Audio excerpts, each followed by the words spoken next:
Hola, cordial saludo, soy Paola Fernández, les doy la bienvenida a una nueva emisión de Conexión Digital. En los próximos 30 minutos estaremos revisando los temas que son tendencia a través de las redes sociales. Etiqueta, fuera Bolsonaro en Brasil. En Colombia, Nueva Colombia es una farsa por un plan que presentó Colombia y Estados Unidos. Etiqueta García Lorca a propósito de su asesinato. Ya ampliamos estas informaciones, iniciamos Conexión Digital, acompáñenme.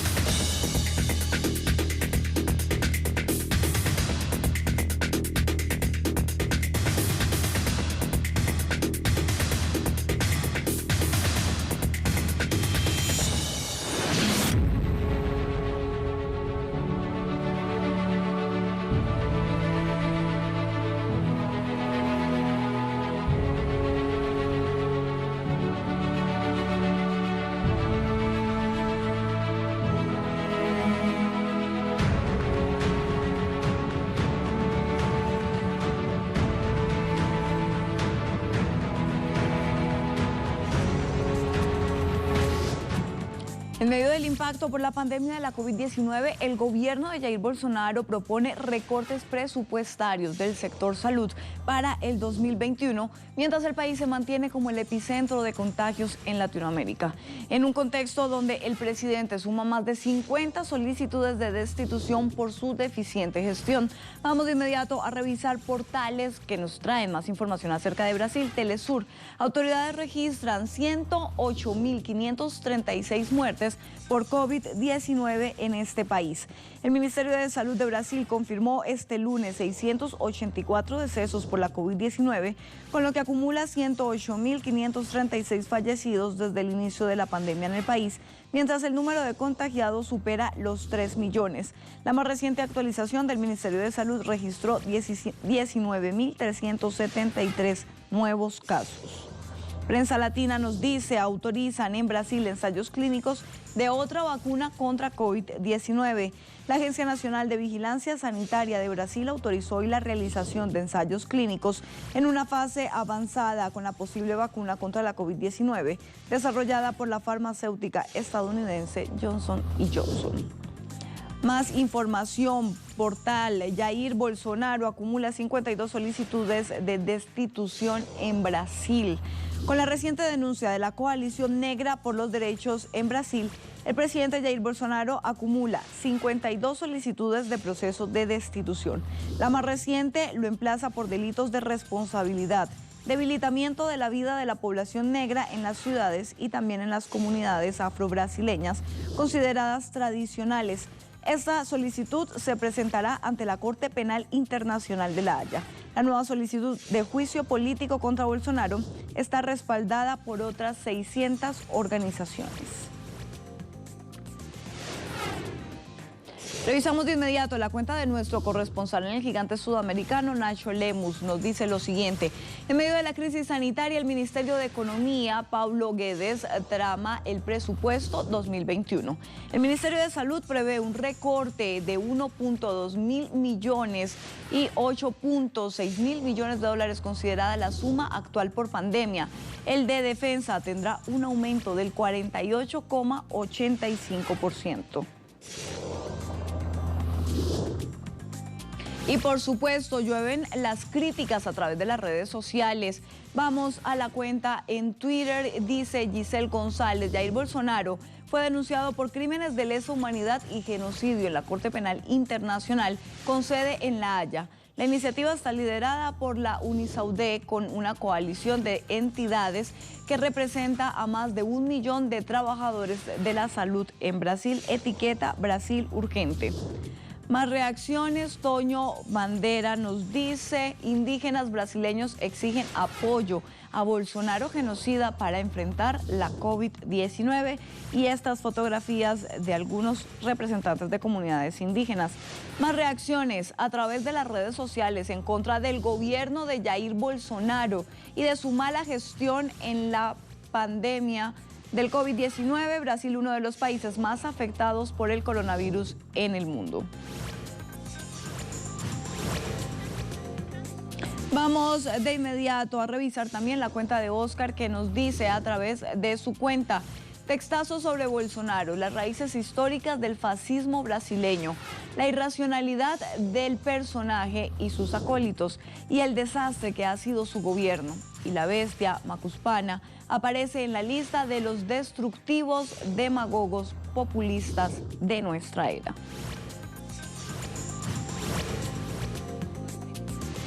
Vamos de inmediato con nuestro humor crítico.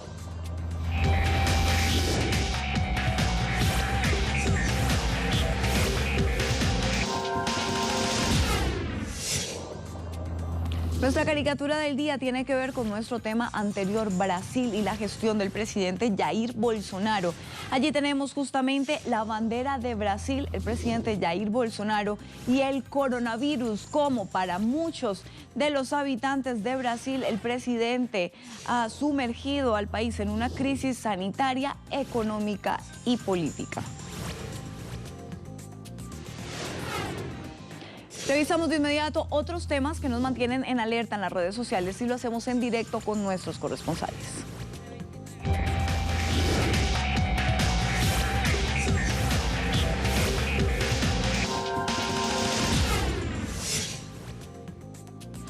Iniciamos este recorrido en Uruguay. En la cuenta de Mateo Grillén nos informa: semana de movilizaciones en Uruguay.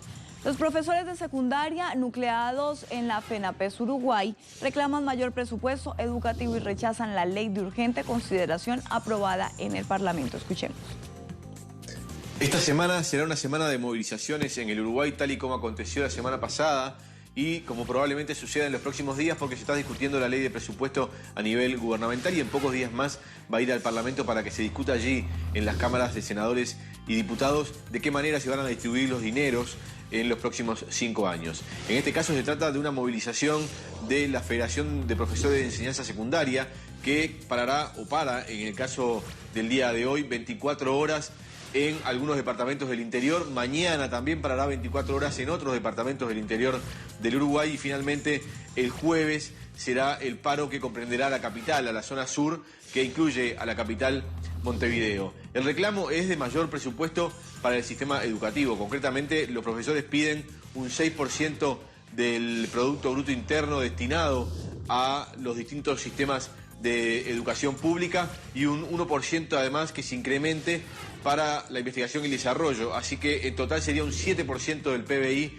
destinado a educación, investigación y desarrollo. Esto es algo que el gobierno no tiene pensado contemplar, sino que más bien lo que piensa es en un recorte para las distintas áreas del Estado, incluida la educación pública uruguaya. Además, también hay una demanda que es contra la ley de urgente consideración y su intencionalidad de privatizar parte de la educación pública uruguaya, según lo que entienden los profesores de enseñanza secundaria. Por tal motivo, se manifiestan entonces también contra esta ley que fue aprobada las semanas atrás. El día jueves, sobre las 11 de la mañana, habrá una movilización central en la explanada de la Universidad de la República y allí los profesores entonces le contarán a la ciudadanía cuáles son exactamente todos los reclamos que tienen, aunque es claro que el general es mayor presupuesto para el sistema educativo y un rechazo frontal a la ley de urgente consideración.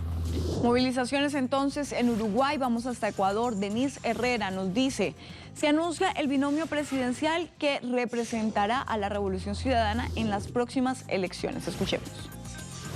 Por medio de la plataforma de UNES, Unión por la Esperanza, se hizo oficial el lanzamiento del binomio presidencial por la Revolución Ciudadana. Andrés Arauz, el economista de 35 años, es el candidato a la presidencia por la Revolución Ciudadana y a la vicepresidencia es el expresidente de Ecuador, Rafael Correa. Parte del mensaje que ha enviado el binomio presidencial es que piensan recuperar la patria y asimismo que no dejarán en impunidad todas las vulneraciones de derechos que se han cometido durante la gestión del presidente Lenín Moreno. Información de Estados Unidos. Se realizó la Convención Nacional Demócrata, que estuvo protagonizada por fuertes críticas hacia el presidente Donald Trump. Por un lado, Michelle Obama afirmó que Trump es el presidente equivocado, mientras que el senador Sanders lo comparó con Nerón. Vamos a la cuenta de Karina Cartagena, porque en medio de esto también hay una demanda en Nueva York a Trump y al Servicio Postal de Estados Unidos para garantizar la financiación adecuada a las operaciones postales. La demanda alega que Trump y la USPS están tratando que el servicio postal no entregue el correo electoral de manera confiable para las elecciones 2020. Y sigue cayendo Donald Trump en las encuestas. Más información, Leonel Retamal, desde Venezuela, dice: Consejo Nacional Electoral prorroga hasta el 26 de agosto el periodo de postulaciones e inscripción de candidaturas para las elecciones parlamentarias, según informó la presidenta del Poder Electoral, Indira Alfonso. Más información, murió el artista plástico Julián Usandizaga, dibujante y grabador. Estudió con los maestros Marcelo Dazo y Juan Grela. Expuso sus obras en exhibiciones individuales y colectivas en el país y fronteras afuera. Falleció este lunes, esto es información de última hora.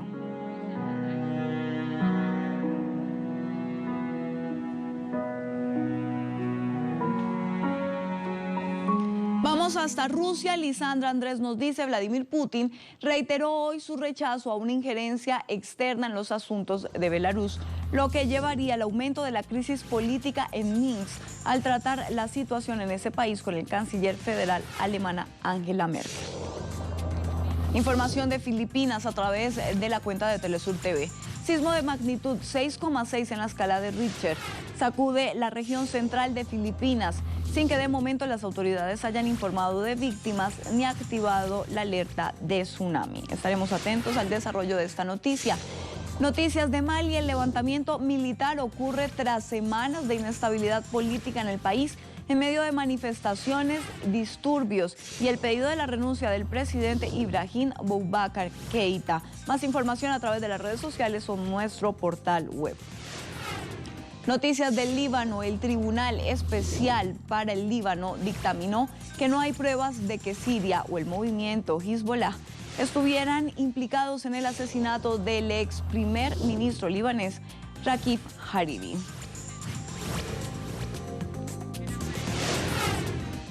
Vamos de inmediato con nuestro Es Tendencia.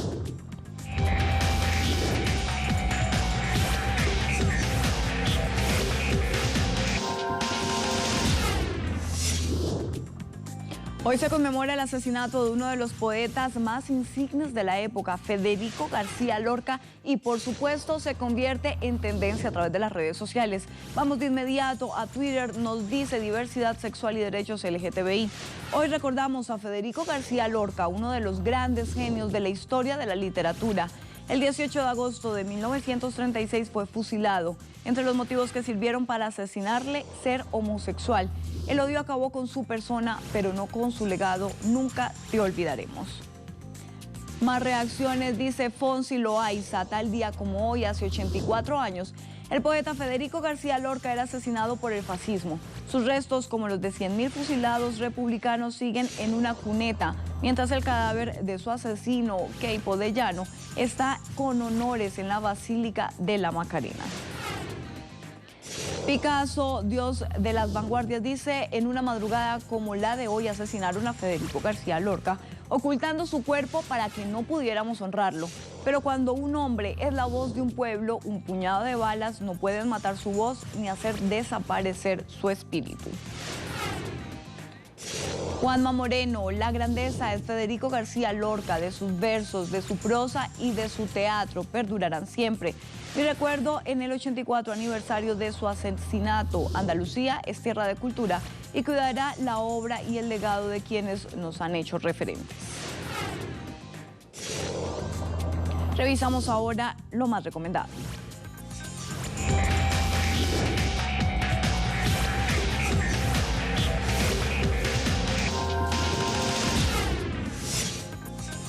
Tiene que ver con Federico García Lorca, 5 poemas que deberías conocer, y lo encontramos en nuestro portal Telesur. Allí tenemos el artículo 84 años de su fusilamiento. Federico García Lorca, el poeta de los que nada tienen, está presente en ese irrenunciable deseo de cambiar el sistema de opresión y violencia que solo siembra miseria y lágrimas por el mundo. Allí algunos de sus poemas, El Cazador, encuentro también un reconocido poema de este escritor, Al oído de una muchacha, Alba, entre otros que ustedes encuentran en este artículo que pueden visitar a través de nuestro portal Telesur. Nos vamos a la pausa justamente con un poema de García Lorca, La sombra de mi alma, y ya regresamos con más de Conexión Digital.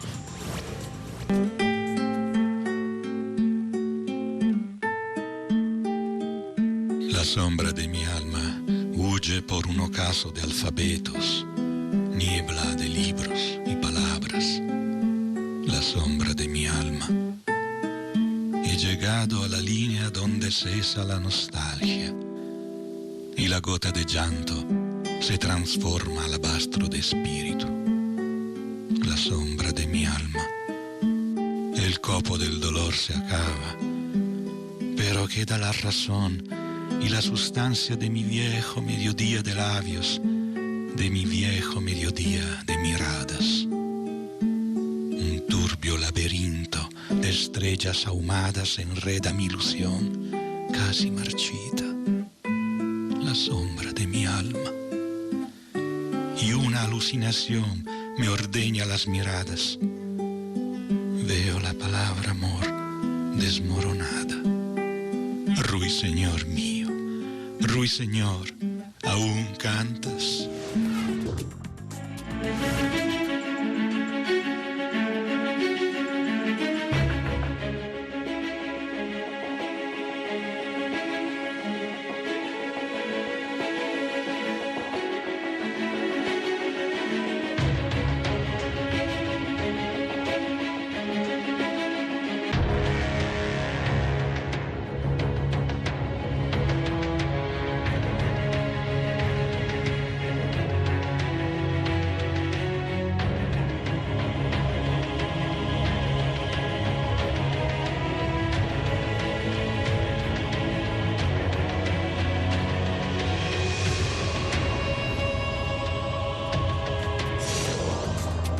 Continuamos con más de Conexión Digital y seguimos revisando los temas que son tendencia a través de las redes sociales. El presidente de Colombia junto al asesor de Seguridad Nacional de Estados Unidos anunciaron el plan de cooperación Nueva Colombia, que fue rechazado por diferentes sectores que aseguran que Estados Unidos solo busca violar la soberanía de Colombia e intervenir en países vecinos. Vamos al portal colombiano El Tiempo, que nos trae información sobre este tema. Colombia y Estados Unidos lanzan iniciativa Colombia Crece. Dice el artículo, este lunes el presidente Iván Duque anunció que en una nueva fase de las relaciones bilaterales económicas entre Colombia y Estados Unidos se lanzó la iniciativa Colombia Crece con el fin de fortalecer la inversión, la defensa de la seguridad y movilizar inversión a las zonas más necesitadas del país. Justamente esta información la amplía nuestro corresponsal en Colombia, Hernán Tovar, que nos informa desde Bogotá. Tras la reunión sostenida entre el secretario de Seguridad de los Estados Unidos, Robert O'Brien, e Iván Duque, profundizará más el conflicto y servirá como plataforma de injerencia contra Venezuela, según analistas. Escuchemos. Se sostuvo una reunión entre el presidente Iván Duque y el asesor de seguridad Robert O'Brien, que también contó con la presencia del jefe del Comando Sur de los Estados Unidos y el asesor para el hemisferio occidental. Conclusiones de esta reunión, pues se logró un acuerdo para la financiación y la cooperación y la ayuda para el narcotráfico, la lucha contra el narcotráfico, que lo que pretende es llevar, según las declaraciones del presidente y el asesor de seguridad, llevar inversión y desarrollo a las regiones más afectadas por el narcotráfico. Lo que han denominado un nuevo Plan Colombia, un plan que según analistas está disfrazado para que Colombia sea una plataforma de injerencia hacia Venezuela. Pero no solo esto, sino también, según los analistas, aseguran que con esta cooperación, esta ayuda, se va a agudizar el conflicto interno que ya vive el país. En el marco de esa lucha contra el narcotráfico, pues varios campesinos han denunciado que una de sus políticas, la erradicación forzada de los cultivos ilícitos, pues ha traído más violencia y más asesinatos de los campesinos, y un gobierno que no le ha prestado atención a la implementación de los acuerdos de paz que los ha hecho trizas. Todo este marco envuelve esta reunión. Según analistas, lo que pretende es que Colombia se convierta en una plataforma de injerencia y de invasión a Venezuela. Así que hay mucha preocupación por parte de diferentes estamentos en el país por esta nueva incorporación de un Plan Colombia, el Plan Crece Colombia, en asocio con los Estados Unidos de Norteamérica.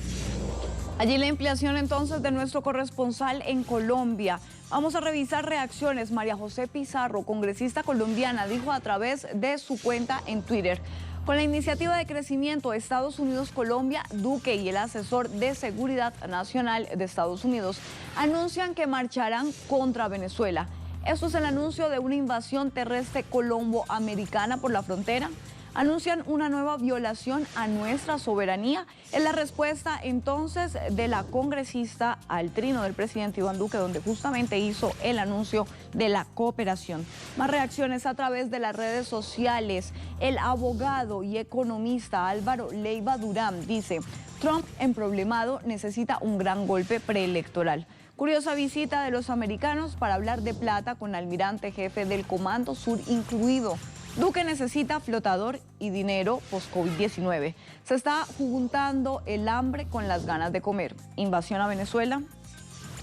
El partido Fuerza Alternativa Revolucionaria del Común trinó lo siguiente: este gobierno nefasto quiere condenar a este país a la guerra eterna. Como buen sirviente de los Estados Unidos, pretende reeditar el Plan Colombia, que solo dejó muerte y desolación en el campo colombiano.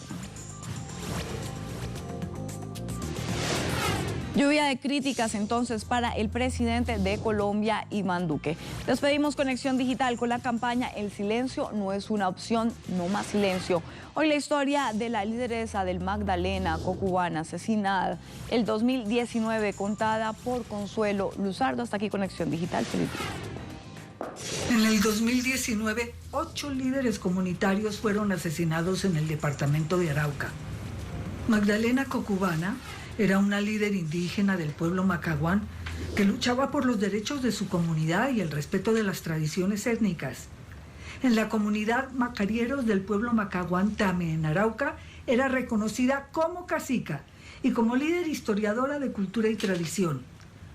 Magdalena era la madre del rector del internado indígena La Colorada de Fortul y de un directivo de la Asociación de Capitanías Tradicionales de Arauca, Azocata. También era abuela del docente Jonathan Campos. Sin amenazas previas reportadas, su cuerpo sin vida fue encontrado a poca distancia de su casa con una herida de arma blanca en el cuello. Tenía 70 años. Los líderes sociales asesinados son mucho más que una cifra. Estamos publicando sus historias y usted nos acompaña. El silencio ya no es una opción.